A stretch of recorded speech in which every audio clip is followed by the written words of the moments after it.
আমি প্রতিদিন তোমার ছবি দেখি আর ভাবি যে এটাই কি সেই তুমি যাকে আমি পাগলের মতো ভালোবাসছিলাম। মন হারিয়ে বিভোরে ডুবলো স্বপ্নে সাগরে, কোন সকালের ভোরে আসবে।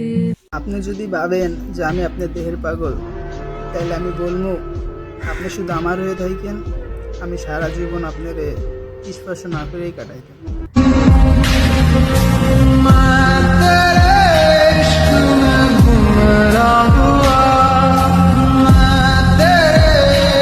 যেই দিন তুমি বুঝবে যে আমার মতো এত যত্ন করে কেউ তোমার কোনোদিন ভালোবাসে নাই, সেদিন তুমি আমার থেকেও বেশি কাঁদবে। কষ্ট সব আমাকে দিলে, আবার আমাকে দোষারোপ করলে। ঠিক আছে আমি সবটুকু ভালো না, কিন্তু কখনো করিনি ছলনা। আমার স্বপ্নগুলো প্রজাপতির মতো, দূর থেকেই সুন্দর দেখা যায়, আর ধরতে গেলেই উড়ে যায়।